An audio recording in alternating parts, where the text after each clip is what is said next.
welcome back to my channel. My name is Elise if you're new, and if you're not, thank you so much for coming back. Today I'm going to take you along to my lessons on Chino and Apple, and I figured I would do some voiceovers because you guys have been telling me how much you miss and love those videos. So that is what we are going to do today. But before we get on with the video, make sure you're subscribed down below, join the fam, and follow me on Instagram at Shillingford_ek because a lot of the time I announce things over there before they make it to the YouTube channel. So go check that out, but let's go to the barn. Okay, to start, I warmed up in the field because a prior lesson was still going on in the main arena. So with Chino, we just focused on getting him to listen. So collecting the stride, lengthening the stride, doing circles at the canter and the trot to get him to bend. And then I also did some trot poles and then cantered them. And then you'll see I did a line where I did a collected 4 a few times and then I did the open 3 a few times. So this was my warm up. I'll let you watch it and then we'll voice over my jumping rounds.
Okay, to start, I just did this vertical a couple of times each way just to get Chino on the rhythm and to get my eye ready and looking for the right distance.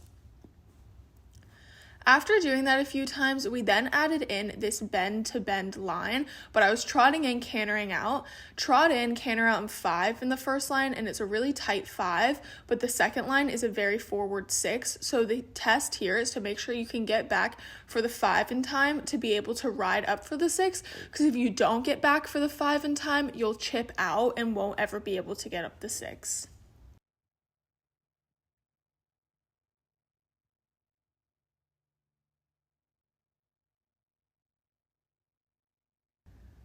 Now, while you also need to collect to get this 5, you can also use your track. Since it's a bending line, if you need more room, you can stay out further, or if you need to get up there sooner, you can come in. So you'll see on the 6th, I ride it really direct in comparison to the 5.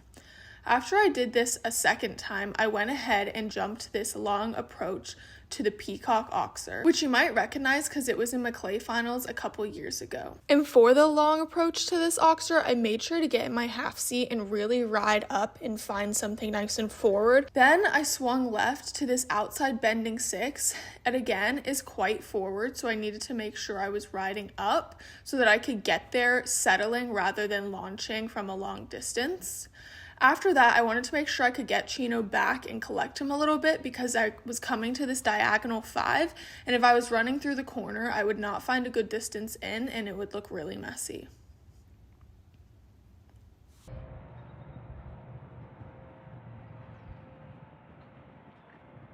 Good work, Elise.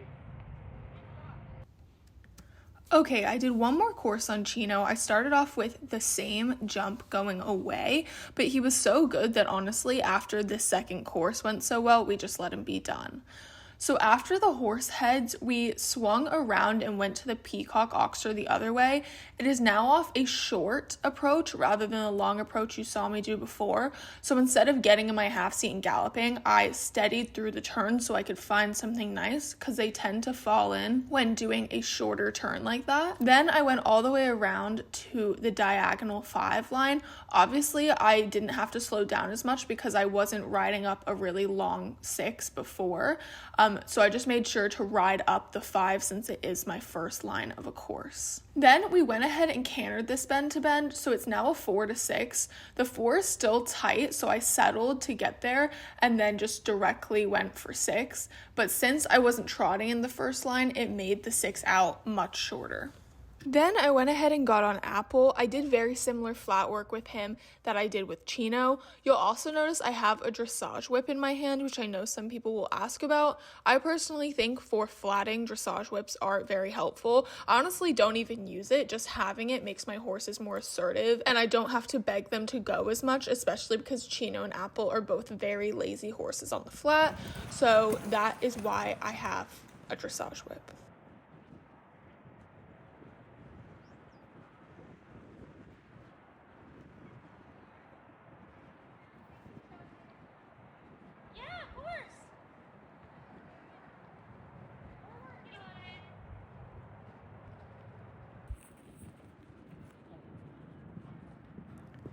Now to practice my lengthening and shortening of stride again, but over fences, I went ahead and did this cavaletti to a jump. The first time I went in as little strides as I could, which was 5, and then we went the other way and did as many strides as I could, which I got 9. Now, as you'll see coming out, it's not like a great distance, it's pretty much a chip, but that is the whole point. It's a little jump. We just wanted to get Apple to sit back on his hind end and really collect. Then I went ahead and did the first part of the course, so I started on the horse heads going the other way. I just wanted to get on a nice open canter and find something to ride up to at this first jump. Then I just rolled back to this peacock jump and found something just right out of stride. Then instead of doing the whole line, I did a rollback. So I found something nice coming into this first burgundy line, but made sure to look left so Apple knew that's where we were going. And then I just made a nice turn and found something that I could just keep going to. The trick with rollbacks is not to get stuck in the turn. Then I went ahead and did a full equitation course. So we started again on the horse heads, roll back to the peacock.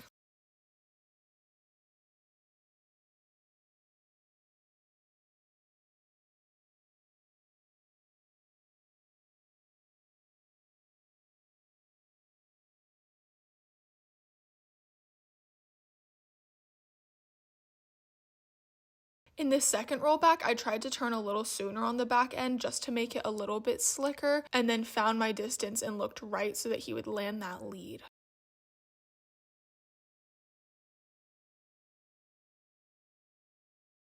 After I land off the birch, I'm immediately looking for that peacock oxer because it's coming up really quickly, and I want to find something to ride up to here because I'm going for a very long 8 to a oxer at the far end of the arena, and I just had to make sure to hold the right lead the whole way and make sure he didn't swap at the jump. After that big ride up, I need to get him back collected so that he's not dragging me to this birch jump and so that we're not finding a chippy distance. And you see me looking immediately right because I'm going inside of all these jumps for this really tight rollback to the barns. Okay everyone, thank you so much for watching. If you enjoyed, don't forget to subscribe down below and follow me on Instagram. I also have a TikTok and a vlog channel, which will all be linked below. But I love you all so much and I will see you in my next video. Bye!